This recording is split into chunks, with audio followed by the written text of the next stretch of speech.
Bem, dona Joaquina, então, eu gostaria que a senhora falasse sobre o que representa o Castelo de Pedras Altas para a história do Rio Grande do Sul. Mas eu não posso também estar elogiando, só É, posso dizer o ideal do meu pai, né? o ideal de Assis Brasil, né? E o que o Castelo hoje, esse acervo todo que ele possui, queria que a senhora falasse sobre isso. Mas que não dá para ser visitado, posso dizer. Pode, pode. Que não tem condições para turismo de jeito nenhum. Uhum. Que não chove, gente. Cada vez que há uma coisa publicada, a reação já sei qual é. Tem, às vezes, um ônibus cheio de gente a querer invadir. O Castelo de Pedras Altas, dona Joaquina, o que ele representa hoje no contexto Eu do acho que Estado? é apenas uma residência, não é para chamar atenção nem nada. E meu pai tinha prometido, quando eles eram noivos, ele contava muita coisa sobre o Rio Grande do Sul para a mamãe. Ela era mocinha, ela casou com 19 anos. E ele dizia, tu vais estranhar muito a falta de civilização, porque na campanha não há facilidade de instrução, de cultura, mas eu ainda hei de te dar um castelo, hei de te dar um ambiente civilizado, se Deus quiser tudo correr bem para nós, tu vais gostar da vida de campo do Rio Grande do Sul. E ela disse, olha, deixa de bobagem, estando perto de ti, estarei sempre feliz. Isso tudo eu sei pelos meus tios e tias. E ele conseguiu realizar esse sonho, então? Mas foi por acaso, porque um dia estavam sentados na varanda do cottage, que era onde eles moravam, conversando, e de repente apareceu um grupo de espanhóis da Galícia, de Vigo, vinham vindo do porto do Rio Grande, tinham viajado em terceira classe para eles trabalhar no Brasil. Eram de profissão canteiros, não sei se esse termo ainda é usado, cortadores de pedra. E meu pai perguntou, o que é que vocês desejam? E eles disseram, viníamos pedir trabalho. Eles falavam, o patuá deles é um pouco misturado com o português, que estão bem na fronteira, e eram de Vigo, que eles chamavam de Bigo. Todos eram cortadores de pedra, sobretudo especializado em granito. E o papai pôs a mão no ombro da mamãe e disse, velhinha, agora tu vais ganhar o teu castelo. E desde aí, então, ele contratou os espanhóis. Eles eram formidáveis, eles dinamitavam os rochedos enormes de pedra que havia aqui no nosso campo mesmo. Faziam a pólvora. Eu me lembro quando eu era menina, nós andávamos a cavalo nos petiços e eu vi um montinho assim de enxofre. Eu perguntei o que era e disseram, isso é da pólvora que eles fazem, que os galegos estão fazendo para rebentar algumas pedras, eles rebentam com pólvora. Em quanto tempo foi construído o castelo? Esse trabalho começou no ano 1907.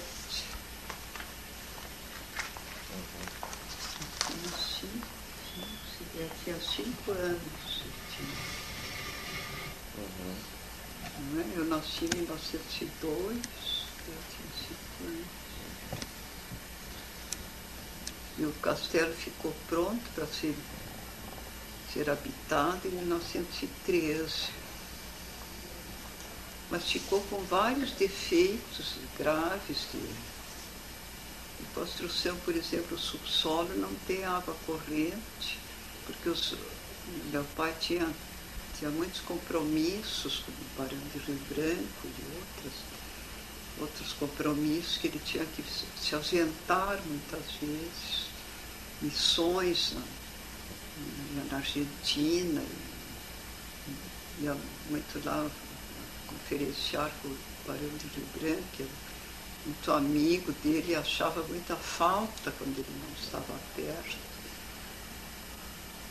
Por causa dessas ausências, os espanhóis não fizeram canalização adequada para fazer entrar água no subsolo. E mesmo nesse tempo não estava ainda encanada a água, existia um moinho de vento e um poço muito bom, com 14 metros de profundidade, a água muito pura, mas ainda não estava assim. E o papai ausente, ficou essa falha gravíssima na casa, que até hoje eu não achei como solucionar, porque o alicerce é muito largo. Não posso dizer bem quantos metros tem, mas me lembro que era enorme de largo. E era cônico, de forma cônica, era mais grosso embaixo e depois ia afinando um pouquinho, até chegar na grossura das paredes. E meu pai, que era um pouco irônico, às vezes ele dizia, pois é, eu estou como, como é que se chama uma pessoa muito ingênua que dizia tudo, coisas muito sabidas. É um personagem de histórias mesmo, de histórias de criança, que dizia assim, agora já estou morando na minha casa nova, mas agora é que eu devia começar a construir, porque depois de construído eu não posso mais tirar os defeitos. Como era que se chamava esse personagem? Não se lembra? Escapou o nome agora. E sobre a parte da agricultura, da pecuária, da atuação dele? Esse ele tinha também, era Pedras Altas, ele tinha, como ele era muito patriota, ele achava que não se devia, as pessoas que não têm muito campo, não deviam ser queixosas, e sim aproveitar o pouco que tinham. Então, o lema que ele adotou para a granja de Pedras Altas, que não chegava a ter 2 quadras de cismaria nesse tempo, o lema era 1 quadra, 1 légua. Ele queria que cada quadra desse a renda, a produção do que valia antigamente 1 légua. E ele dizia, isso a gente faz por meio de mais qualidade no gado. Uma das coisas importantes é não ter gado que é de pouca classe, que não vale quase nada. Ter gado muito bom, tem muita procura, paga-se bem e rende muito mais num campo pequeno. Outra é ter tudo que se puder plantar para não ter que comprar. Ter uma boa horta, um bom pomar, pastagens bem cuidadas com repousos periódicos para fazer a rotação dos campos e ter as raças que se adaptam bem ao local. Ele escolheu a raça Jersey, que já tinha comprado em 1895, ele comprou, né? Mas nesse tempo ele ainda estava na diplomacia em Lisboa. E as vacas só vieram para o Brasil no ano seguinte, no ano 86. Eram 2 vacas. 2 vacas. Muitas vezes eu tenho visto publicado que eram criadas pela Rainha Vitória, mas não é verdade. Elas eram descendentes da Windsor Farm, que como é que se chama? Fazenda de Windsor. Fazenda Real. Fazenda Real. Windsor, da Rainha Vitória. Mas não eram compradas a um Lord Eddington e um senhor Roxburgh. Eu tenho aí o original dos pedigrees delas com os criadores. Foram as primeiras. É. Eu já forneci até para a Associação de Criadores de Jersey do Brasil.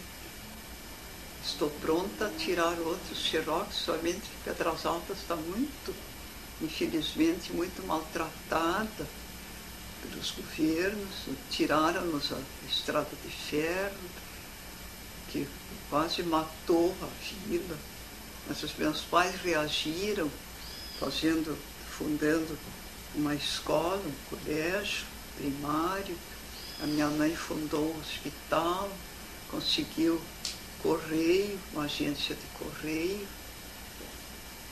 Com quem ajudou a conseguir o correio foi o Oswaldo Aranha e o Dr. Oswaldo Aranha e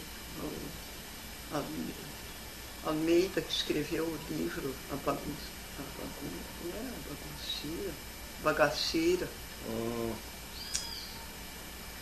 Aquele romancista. A memória é muito fraca, não posso dizer o primeiro nome dele, era Almeida. Vocês não se lembram? Depois pode ser que deva. E sobre a raça Devon? A Devon foi também... A raça Devon, o plantel, o primeiro plantel puro de pedigree que ele comprou, que veio para Pedras Altas, foi em 1906. Ele tinha um grande amigo no departamento, em Paysandu, era no Uruguai. Era um médico inglês chamado Dr. French. O Dr. French gostava muito de criação, mas quando ele ficou muito velhinho, ele se comunicou com meu pai e disse que estava pensando em ir morar na Inglaterra outra vez e vender todos os bens que ele tinha no Uruguai. E oferecia a primazia ao meu pai do gado puro sangue Devon, com touros importados, vacas importadas, tudo puríssimo, registrado lá no Uruguai, etc. E meu pai ficou eufórico, de contente, porque era muito mais fácil do que mandar vir da Europa, né? E foi lá com a mamãe, escolheram o gado, ele comprou tudo que era melhor, comprou. E vieram para Pedras Altas, chegaram aqui no ano 1906. Eu tinha todos os documentos, até as fotografias, mas um amigo meu que eu estimo muito, o Dr. Luiz Fernando Chivne Lima, quando houve uma comemoração do gado Devon, ele me pediu emprestados esses documentos. Eu sei que ele devolveu na portaria do nosso apartamento lá em Porto Alegre. Mas infelizmente, não sei o que é que houve, que sumiram as fotografias. Assim é que algumas fotografias se perderam. Dona Joaquina, a senhora podia nos falar um pouco sobre a trajetória de Assis Brasil, da vida pública dele como político, de Assis Brasil como político, como diplomata? Essa parte, talvez eu não tenha competência para... Mas agora o Dr. Paulo Brossard estava escrevendo um livro sobre a vida política de Assis Brasil. Eu tenho que confessar que eu ouvi muitas vezes o meu pai se queixar da política, que ele não apreciava a política. Ele era pela natureza, francamente. Ele só pensava na vida de campo e na riqueza que dava ao povo e tudo.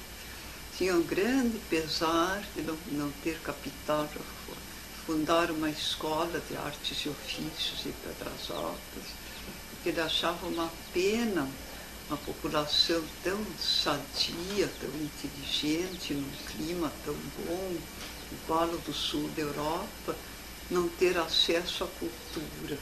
Ele não se conformava com isso. Tanto que a mamãe, de noite, depois de deitar as crianças, que ela tinha muitos filhos, ela dava aulas aos peões analfabetos. Havia uma com grande muito preocupação. êxito, ela tinha muito jeito e ensinou a ler e escrever, a versos. Não sei como é que ela achava fôlego para isso, depois de trabalhar todo dia. Mas o fato é que eles adoravam Pedras Altas. Às vezes ele estava no Rio de Janeiro, no Buenos Aires, ou alguma missão assim, que enchia muito tempo, e ele dizia, Pedras Altas, que falta me faz. Gostava muito, gostava muito. Eu queria que a senhora falasse também bem sobre esse trabalho que a Universidade Federal de Santa Maria está realizando aqui através o trabalho de Santa Maria através do Binato. caiu do céu. Somente eu quero ver do que é que vai, que solução é que os amigos de Santa Maria vão dar para o futuro da Granja de Pedras Altas, que é uma coisa que me preocupa muito. Porque geralmente a mocidade, a nova geração, né, ainda está nas escolas, não é? Agora, nesta época, com certeza que a maioria ainda são estudantes. Eu já estou no fim, estou chegando ao último capítulo e não sei como é que vai ser. Não entendo muito, estou precisando muito de um bom advogado e tenho um bem perto aqui de mim, agora, casualmente. Como é que a senhora gostaria que fosse o futuro de Pedras Eu Altas? gostaria que fosse como há na Inglaterra uma instituição chamada National Trust. Esse National Trust, ele se encarrega da conservação, preservação, sobretudo da parte histórica e cultural das mansões tradicionais que existem lá em grande quantidade. Preservação. E a beleza do lugar, a estética, a jardinagem, cuidar as árvores, toda essa parte eles se encarregam de fazer andar tudo bem, não é? Mas a família continua a ser dona do prédio, da propriedade, é bem separado, somente paga o que é preciso pagar, e essa parte eu não estou ao par, mas naturalmente que devem pagar alguma coisa. E dá muito bom resultado. Se não me engano, até a mansão de Shakespeare, quer dizer, de Churchill, enganei, até a mansão de Churchill está também sendo cuidada pela National Trust. A universidade tem, através do... E aqui no Brasil, dizem que há uma instituição chamada SFAM. SFAM. É assim? SFAM.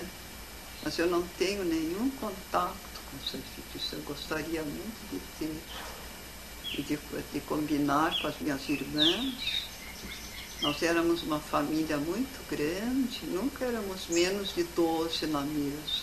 E hoje, tristemente, somos só duas irmãs que moram aqui. A senhora gostaria de combinar com elas isso aí? Sim, eu acho que elas haviam de concordar, naturalmente, como diz o povo, não ficando donos sem ele.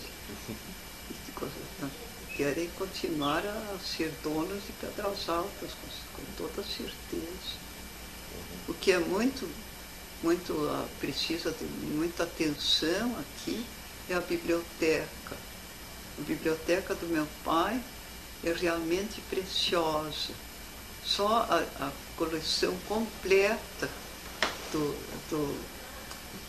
da obra dos filósofos franceses, chefiados por Diderot, l'Encyclopédie des Arts et des Sciences, está completa, perfeitamente conservada, o primeiro volume marcado 1715, edição de 1715. É o primeiro volume, está perfeito. A senhora se sente bem aqui na biblioteca, entre esses milhares de volumes? Eu não posso dizer quantos são, porque eu tenho falado com os meus colegas criadores de ovelhas e digo, olha, vocês que são contadores de ovelhas, por favor, contem esse rebanho de livros que eu não sou capaz de contar. Acho muito difícil. Mas agora, como a Universidade de Santa Maria está colaborando, eu tenho muita esperança que algum dia se chegue a catalogar a biblioteca. O volume mais antigo que está aqui no meu colo, isso está saindo fotografia? Sim, a senhora pode dizer. É um Erasmo de Rotterdam, em latim, do ano 1522. Eu achei uma coisa interessante, é em latim, infelizmente, mas como o papai era latinista, alguma coisa eu sempre compreendo.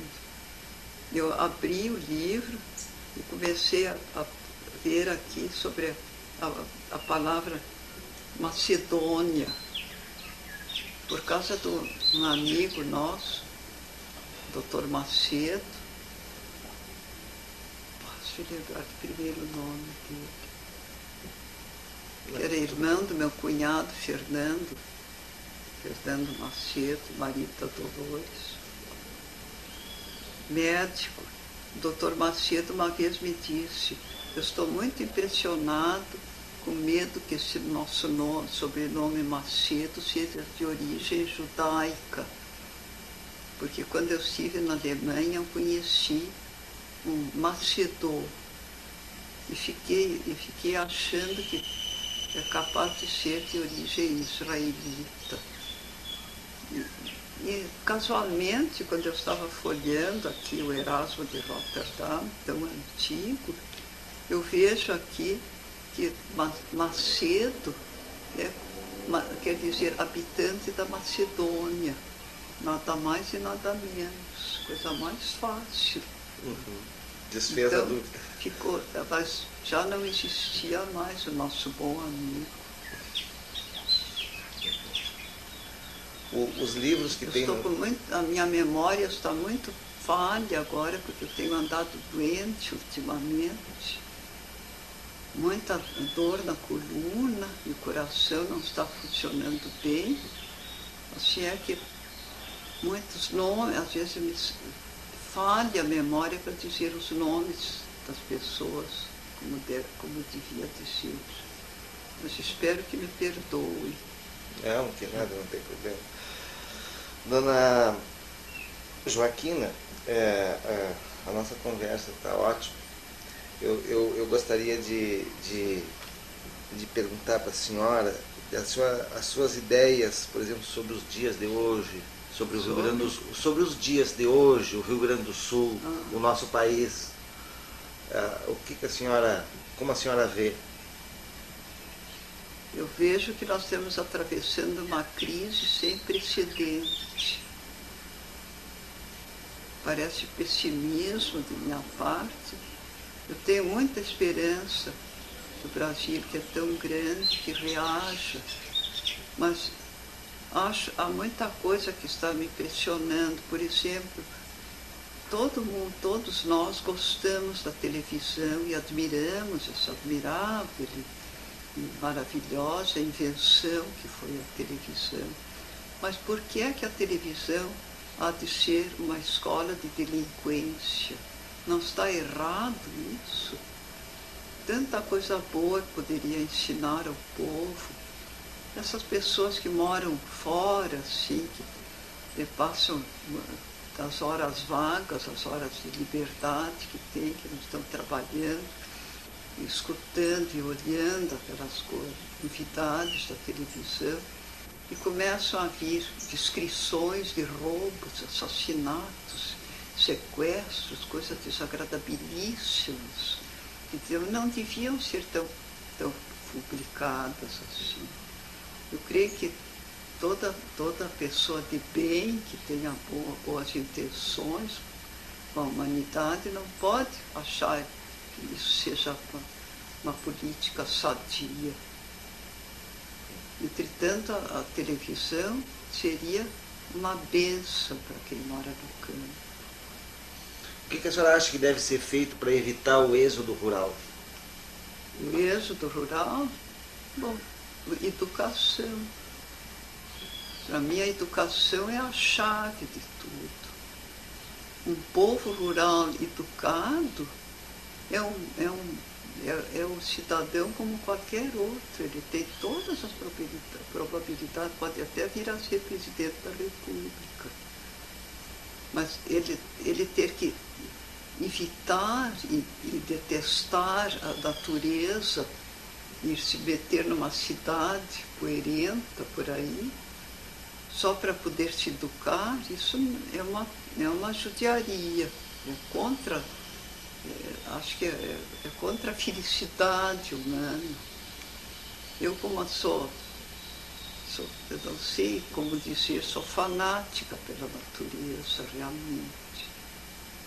Gosto muito de lidar com os animais, com as flores, com as árvores, fazer jardinagem. A horta me encanta. Tudo que é da natureza eu acho maravilhoso. E quando nós éramos crianças, os meus pais cultivavam muito isso. Nunca estive em colégio nenhum. Nem a minha irmã Cecília, que faleceu tragicamente, e outra, só as que foram educadas no pensionato da Suíça foram as duas mais velhas do primeiro casamento do meu pai. Nós, mais novas, fomos educadas com institutrizes europeias que vinham com contrato de 2 anos ou 3 anos, conforme a sabedoria delas. E assim, graças a Deus, eu posso ler em várias línguas estrangeiras, posso me informar, receber revistas estrangeiras, isso me ajuda muito na vida rural. E até hoje a senhora acompanha esses assuntos através das revistas e dos jornais? Eu só assino agora da Austrália, dos Estados Unidos. Eu encurtei um pouco por causa da crise. Então a gente tem que se cuidar um pouco. Graças a Deus que eu não tenho fortuna, mas não devo nada a ninguém. E assim espero continuar, colaborando com o pouco que posso com a Vila de Pedras Altas, que precisa muito de apoio, muitíssimo. Só há uma escola primária, que foi, aliás, fundada pelos meus pais, é muito precária para o número de habitantes, e muito pobre também, para dizer a verdade. Apesar da boa vontade das professoras, mas faz muita falta, imensa falta, uma escola de artes e ofícios. Eu digo artes e ofícios porque não sei outro nome, mas uma escola que desse uma chance dos moços, os adolescentes, aprenderem uma profissão, das moças aprenderem artesanato interessante com as coisas que nós temos, por exemplo, lã. Quanta coisa boa se faz com lã. E assim por diante.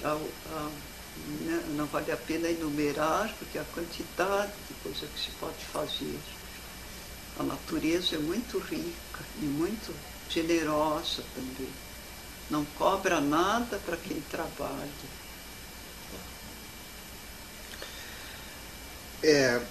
A senhora, com a sua idade, com toda a sua vivência, a senhora é bem conservadora. Estou chegando ao fim. Não,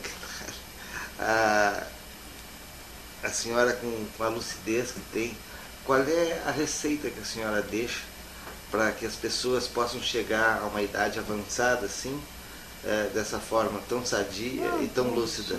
Qual é a sua receita? Depende da natureza, naturalmente, mas a minha vida tem sido de grande atividade. Eu levanto quando a luz do dia começa. Tomo meu mate, sofrendo mate. Mate chimarrão, para mim, é um verdadeiro, uma panaceia. Leio bastante, sempre que tenho tempo eu leio. Mas tenho uma correspondência exagerada para a minha idade. Estou sempre devendo cartas a alguns amigos muito caros, na esperança que eles me perdoem. E tem as atividades também da granja? E tenho que administrar a granja, mas eu tenho um bom assessor agora, que me ajuda muito, que é uma pessoa honesta e amiga. Estou contente de o ter, mas naturalmente que ele não teve oportunidade de estudar, como todo homem do campo. Isso é uma coisa muito grave. Eu ouvi dizer que na Austrália fazem muito esses cursos por correspondência, mas eu não sei se aqui isso daria ponto, porque quem é que ia ler a correspondência? Às vezes nem os pais sabem ler e escrever. Mas há de haver um modo de educar. Para mim, saindo da escolinha primária, deviam entrar noutra escola mais superior. Não sei bem o termo, como é que se usa. Escola profissionalizante? Escola profissionalizante, é isso mesmo. E aí eles têm liberdade. Podem trabalhar no campo ou podem se empregar muito bem numa cidade, se querem deixar o campo. Mas há muito que fazer ainda na vida de campo. Meu pai foi um precursor, ele introduziu as lareiras, ele mandou imprimir pilhas de plantas e lareiras, ia de casa em casa. Quando chegamos aqui no princípio do século, o cottage, nós chamamos de cottage porque foi feito por uma planta que ele trouxe dos Estados Unidos, que hoje é a Casa dos Amigos, onde se hospedam os nossos amigos. E quando ele foi inaugurado em 1905, mas já estava pronto em 1904. Foi pré-fabricado na charqueada do Visconde Magalhães de Bagé. Eu tenho até a fotografia do cottage, todo o arcabouço dele, já lá na charqueada. Depois veio de trem. Bom, o trem, por falar em trem, foi a verdadeira maldade que os desgovernos fizeram a Pedras Altas. Tiraram-nos um meio de receber correspondência diária, de poder viajar quando se queria com facilidade, de ter transporte de mercadorias. Mandava-se gado para todos os lados. Eu mandei até para a ilha de Marajó, para Piauí, para todos os estados do Brasil. Andava gado Jersey e Devon com a maior facilidade, porque o trem ajudava. Naturalmente que em alguns lugares tinham que fazer uma parte da viagem por mar, mas foi um verdadeiro um assassinato que fizeram em Pedras Altas. E sem dizer nada, sem dizer água vai. Foi no governo daquele general, como é que ele se chamava? Costa e Silva. Até nesse tempo, o empregado que era capataz aqui estava em férias E de repente eu recebo um telefonema urgente da vila, dizendo: fulano está pedindo que a senhora mande depressa buscá-lo de alto, porque ele está encalhado em Bagé e não pode vir porque não há mais trem. Eu disse: mas o que é isso? Isso era de manhã. Mas o que é que não há mais trem? Houve algum acidente? Ele disse: a senhora não sabe? Estão arrancando os trilhos, já estão arrancando os trilhos. E assim foi, destruíram tudo, mas ligeiros, pontilhões, tudo. Não deixaram nada, nem um vestígio, que é para não haver nunca mais essa comodidade. Ora, isso é coisa que se faça com um povo pacífico, que nunca fez nada de mal por causa da estrada de ferro. Eu não me conformo. Não sei se algum dia, depois de eu morrer, se será possível haver um governo que refaça o que se estragou. Muito difícil. Dona Joaquina, nós podíamos falar alguma coisa também sobre a parte falando sobre pecuária, sobre sobre a política, o senhor me perguntou. Perguntei eu gostaria só de dizer o horror que eu tenho dos demagogos. Eu acho que o demagogo é o pior cidadão que pode existir num país, e o mais perigoso também. Eu não quero dizer nomes, mas eu creio que todo mundo está adivinhando quais são os nomes que eu estou pensando aqui, cá comigo, do perigo. Perigoso. O que é que o senhor pergunta? Sobre botânica, aqui na Granja de Pedras Altas eu vejo que a natureza é rica em espécimes. Árvores importadas há muitas. E é interessante, meu pai trouxe árvores, por exemplo, da Nova Zelândia e da Austrália. E é extraordinário como elas se dão bem. Nós temos um caule que tem mais de 30 metros de altura. E a descrição que eu li do caule na Viagem de um Naturalista, de Darwin, ele diz: é uma árvore majestosa, ele faz os maiores elogios e diz que essa árvore produz uma resina que é preciosa, que já há mais de 100 anos atrás, quando ele viajou na Nova Zelândia, ele já estava sendo exportada essa resina. E a outra conífera, que é também muito interessante, é o bunha-bunha, que é a Araucária biduili, o nome botânico. Biduili, com 2 i's no fim. Essa dá maravilhosamente bem no nosso clima. E eu tenho a particularidade de a cachopa dela pesa 5 quilos. Ela não frutifica todos os anos. Eu não me lembro bem se é de 3 em 3 anos ou de 2 em 2. Não presto muita atenção porque estou sempre tão ocupada. Mas quando começam a cair as cachopas, eu mando juntar e distribuo com tudo que meus amigos botânicos e essas organizações que há como em Pelotas, como é que se chama? Não é jardim estações, civicultura, né? Estações de civicultura. Não é jardim botânico, cultivam árvores, especialmente. Estação experimental. Então eles por ali já estão propagando essa araucária. Ela é muito linheira, é uma linha reta, assim como o caule. E os eucaliptos? Os eucaliptos, o meu pai começou, ele tinha uma enorme correspondência com a Austrália, com o Dr. Leighton e outros.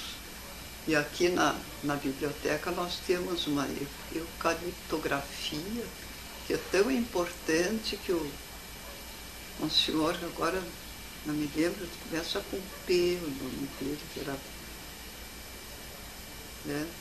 era australiano, era do cônsul geral da Austrália, no Rio de Janeiro.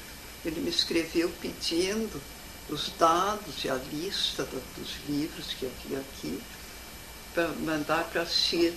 E assim fez, mandou a coleção, porque parece que no Brasil, talvez exista em São Paulo, por causa daquele eucaliptógrafo que havia lá, célebre.